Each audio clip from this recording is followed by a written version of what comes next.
जय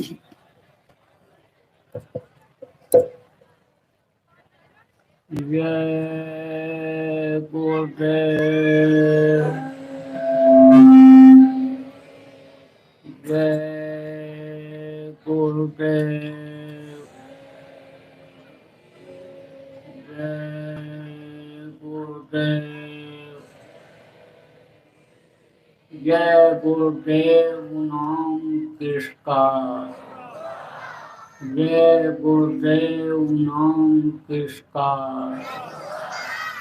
जय गुरुदेव नाम किसका, प्रभु का पावन नाम, प्रभु का पावन नाम। जय गुरुदेव। मेरे प्यारे गुरु दातार, मंगता द्वारे खड़ा,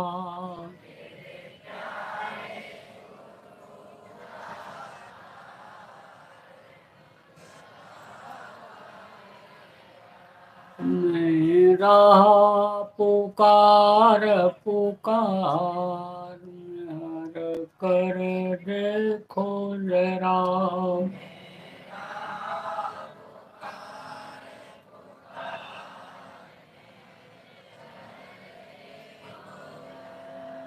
मोहि दे जय भक्ति दान, काल दुख बहुत दिया,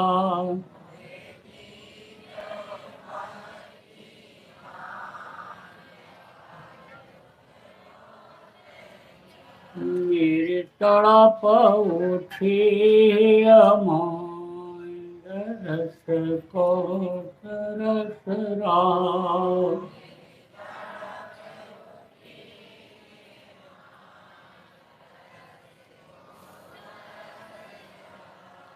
बरसाओ घटाय पार, प्रेम रंग दीजिए बहार,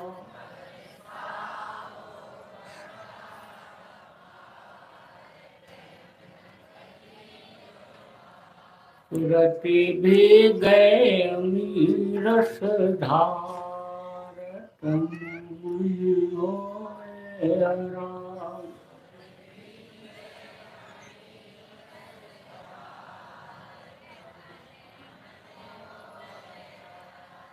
मेरा जीवन सफल हुई जाए, तुम गुणगान सदा,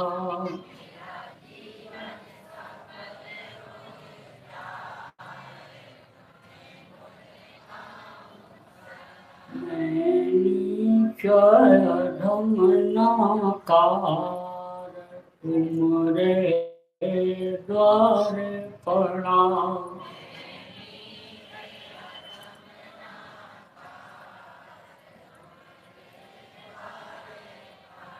मेरी बिनती सुनो डर प्यार, घट उमगाओ गया,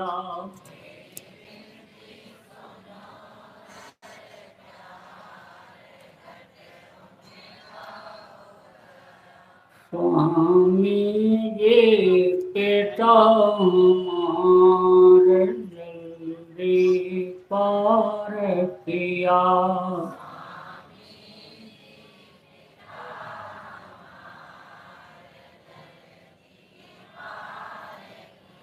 जय गुरुदेव स्वामी पिता हमार, जल्दी पार करो,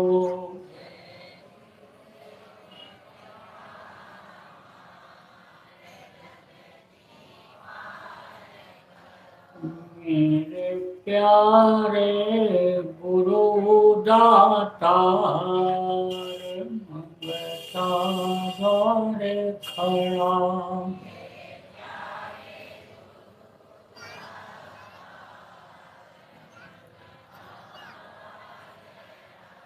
मेरा पुकार पुकार, कर खुलेरा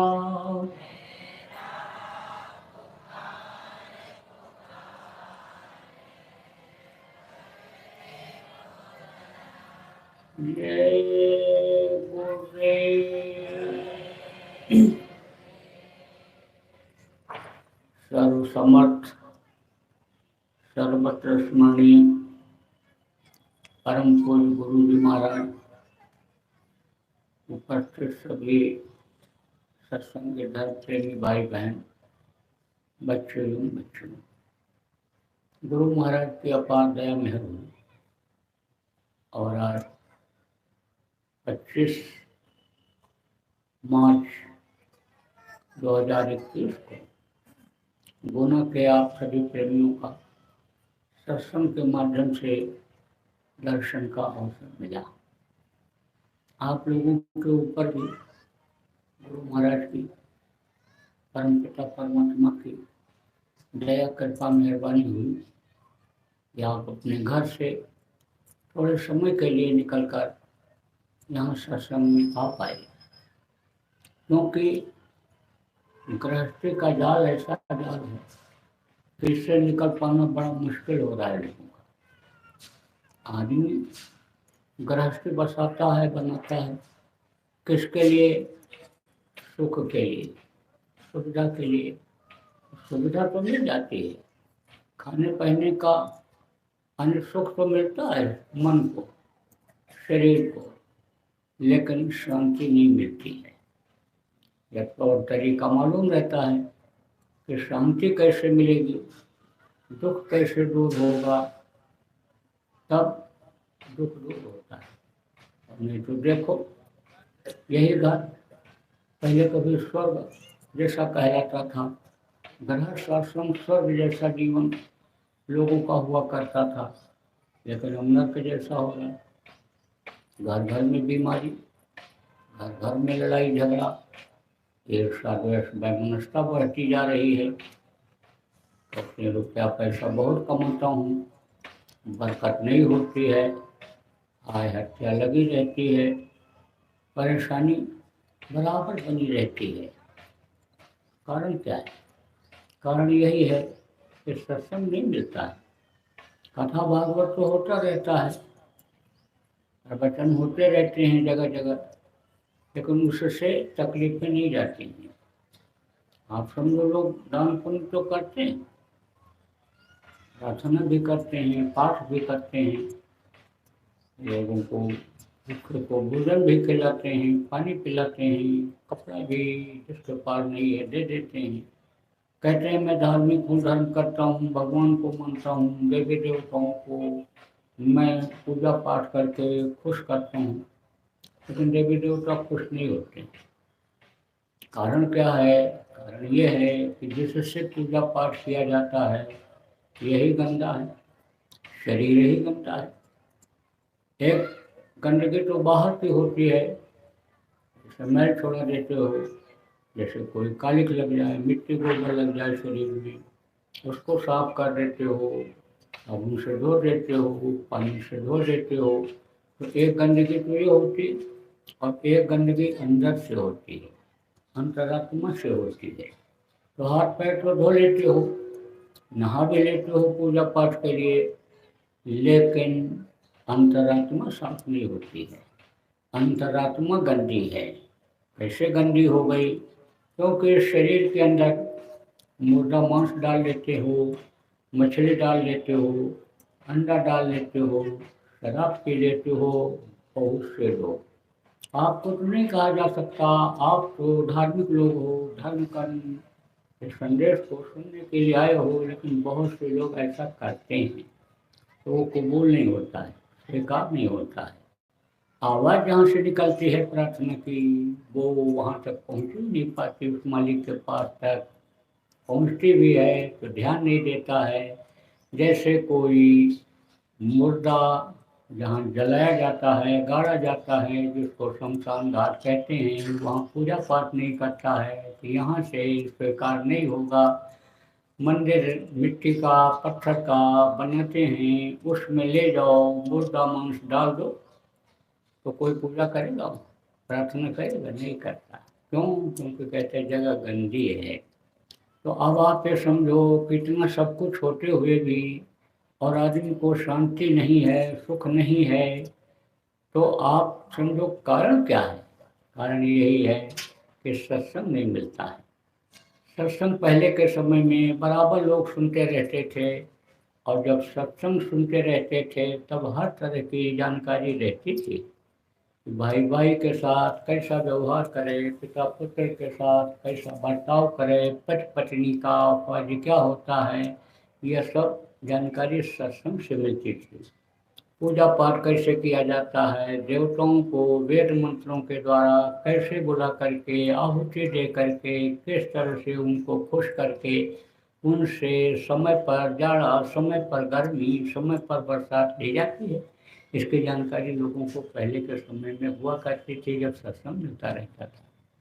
तो प्रेमियों, इस समय पर सत्संग ज़्यादा जरूरी है। ठीक उसी तरह से सत्संग की जरूरत है कि जैसे एक छोटे से बच्चे को दूध पीने के लिए माँ की जरूरत होती है, पालन पोषण के लिए माँ की जरूरत होती है, उसी तरह से लोगों को सत्संग की इस समय पर जरूरत है। तो मोटी बात आप ये समझो कि यह मनुष्य शरीर जो आपको मिला है, ये खाने पीने और मौज मस्ती के लिए नहीं मिला है, ये भगवान के भजन के लिए मिला है। इसी काम के लिए, भजन के लिए, पूजन के लिए, भगवान के प्राप्ति के लिए, इसी मनुष्य शरीर में उसके दर्शन के लिए इस शरीर को माँ के पेट में हमने आपने प्रभु से मांगा था। जब उल्टे टंगे हुए थे, जैसे गादुत पक्षी पेड़ों पर लटका रहता है, उसी तरह से जब लटके हुए थे, मुंह में सत्य पेशाब मांस के लोथड़े भरे हुए थे, माँ के पेट की आग बराबर गर्म कर रही थी, तपा रही थी, दिन रात प्रार्थना करते रहते। अब प्रभु कृपा करो यही भांति, और सब जी भजन करो दिन जाते। सब कुछ कर करके दिन रात भजन करूँगा, या प्रभु मुझको जल्दी से माँ के पेट में बना के तैयार कर दो। क्योंकि माँ के पेट में प्रभु का दर्शन होता था। 5 महीना 10 दिन का बच्चा जब माँ के पेट में हो जाता है तो जीवात्मा डाल दी जाती है।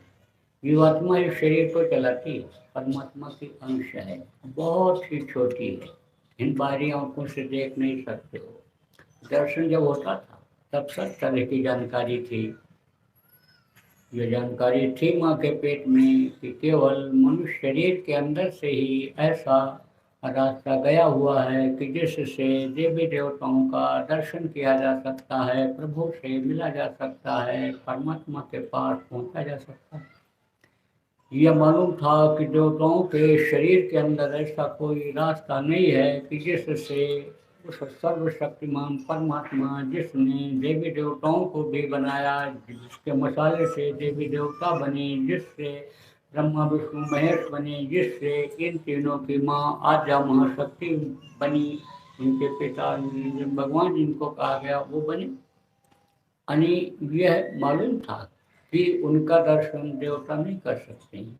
इसीलिए न समान में कौन देही जीव चराचर क्या कहते हैं, देवता मांगते रहते हैं कि थोड़े समय के लिए मनुष्य शरीर में जाता तो हम प्रभु की प्राप्ति कर लेते, मालिक के पास पहुंच जाते, इस जीवात्मा को मुक्ति दिला देते, मोक्ष दिला देते, जन्मने और मरने की पीड़ा फिर न झेलनी पड़ती। क्योंकि जन्मते वक्त और मरते वक्त देखो बहुत तकलीफ होती है, बहुत कष्ट होता है।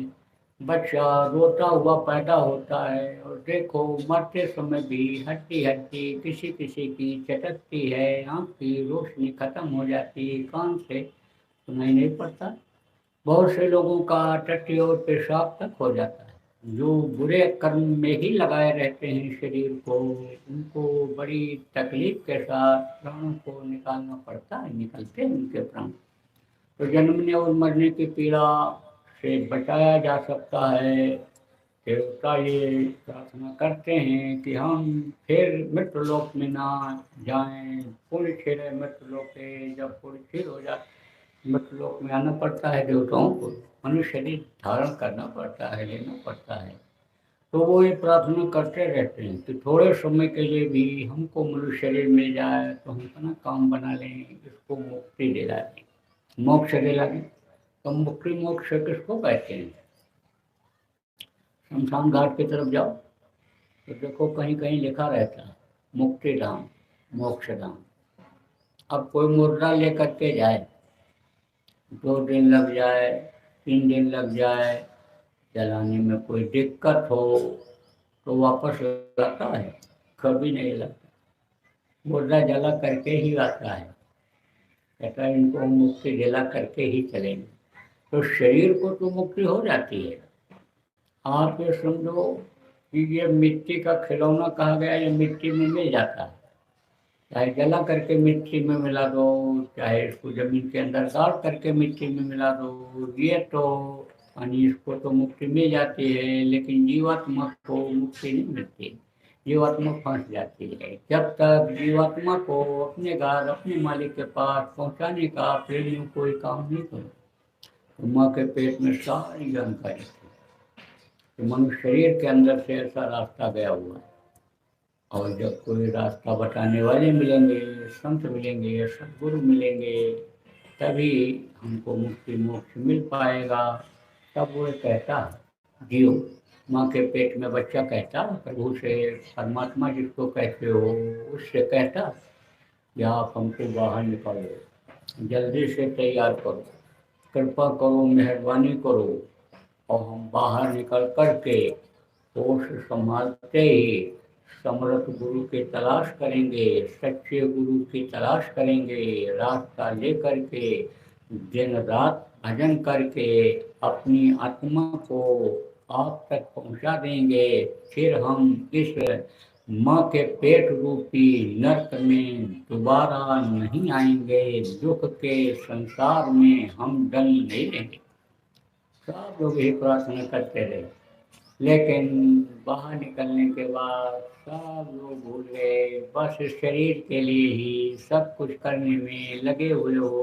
खाने का इंतजाम, कपड़े का इंतजाम, घर मकान बनाते हो, बाल बच्चों को पढ़ाते लिखाते हो कि बुढ़ापे में 2 रोटी कमा करके लाएंगे, खिलाएंगे शरीर को। शरीर के लिए ही सब कुछ करते रहते हो, लेकिन शरीर का कोई भरोसा है? पहले तो उम्र पूरी करने के बाद ही लोग मरते थे, दुनिया संसार से जाते थे। इस समय पर तो घर से निकल करके आदमी बाहर जाए, कोई गारंटी नहीं है कि 2 घंटे के बाद ठीक ठाक वापस आ जाएगा। इस समय तो किसी के जीवन का कोई भरोसा नहीं। अब आप सोचो कि जिस चीज को आप अपना कहते हो ये आपका रह जाए? नहीं रह जाए। जिस घर मकान को आपने बनाया, बढ़िया बढ़िया दरवाजा लगवा दिया, उसमें खिड़कियां लगवा दी, झाड़ फंगूस लगा दिया, बढ़िया कालीन बिछा दिया, मोटा गद्दा बिछा दिया, ये मेरा घर है, इसमें सोएंगे, आराम करेंगे, इसमें रहेंगे। लेकिन जब समय पूरा हो जाएगा तब उसी घर के दरवाजे से आपके परिवार के ही लोग निकाल करके बाहर कर देंगे, और सब लोग ये कहने लग जाएंगे कि भाई जल्दी करो, जल्दी करो, ले जाओ, इनको जलाओ, नहीं तो मिट्टी खराब हो जाएगी। कितने आदमी आप बैठे हो, किसी के शरीर के ऊपर हाथ रख करके कहो ये तुम्हारा मिट्टी है, कहेगा नालायक कहीं के, मिट्टी दिखाई पड़ रहा है तुझको? ये हीरा जैसी काया मिट्टी बता रहा है, मोतियाबिंद हो गए आंख में, दिखाई नहीं पड़ता है। कुछ लोगों को रात में नहीं दिखाई पड़ता है, रतन भी होती है, इसको दिनम भी हो रही है। लेकिन इस शरीर को लोग मिट्टी ही कहने लगेंगे जब इस पिंजरे से ये पंछी जो बोल रहा है आत्मा ये निकल जाएगी तो इसको मिट्टी कहेंगे। अब आप ये सोचो कि आपके में तो शरीर की ये कीमत रह जाएगी। कुछ जानवरों का खाल निकाल करके बेच लेते हैं, हड्डी भी बेच लेते हैं, मांस भी लोग बेच लेते हैं, लेकिन मनुष्य का कोई चमड़ी यानी ये खाल और ये हड्डी ये मांस काम आता है? आप देखो मांस खोरों से ही कहो कि ये देखो मुर्गा का मांस है, बकरा का है, ये देखो इसको बेचने आया हूँ, ले लो तो ले लेगा। लेकिन कह दो कि आदमी का मांस बेचने आया हूँ, आदमी का मांस ले लो तो मांस लेगा? अरे मारेगा, गाली देगा कि आदमी का मांस बेचने आया है। तो इसके सच पूछो तो कोई कीमत नहीं। कीमत तो उसकी रहती है कि जिस पिंजरे के अंदर पंछी रहता है। तोता जब रहता है तो पिंजरे की कीमत रहती है, तोता उड़ जाता है, पिंजरे को उठा करके कहीं फेंक देते हो, कोई कीमत रहती। तोता रहता है, पिंजरे को साफ करते हो, अंदर से बाहर से उसको साफ सुथरा रखते हो, ऐसे ही ये जैसे ही जीवात्मा निकलेगी, इसकी प्रेम में कोई कीमत हो गया। जैसे छोटा रूप होता है, बड़ा रूप होता है, जब बड़ा रूप बनता है तो हाथ भी बड़े हो जाते हैं, पैर भी बड़े हो जाते हैं, आँख कान सब बड़े हो जाते हैं। ऐसे ही सिर पर कोई चीज़ रखा रहता है तो वो भी छोटा ही हो जाता है, जब छोटा बड़ा होता है, करना होता है। तो पहाड़ भी छोटा हो गया, अब वो करके आए और रख दिया। रख दिया जब, तो अब छोटे पहाड़ में कैसे खोज मिलेगा?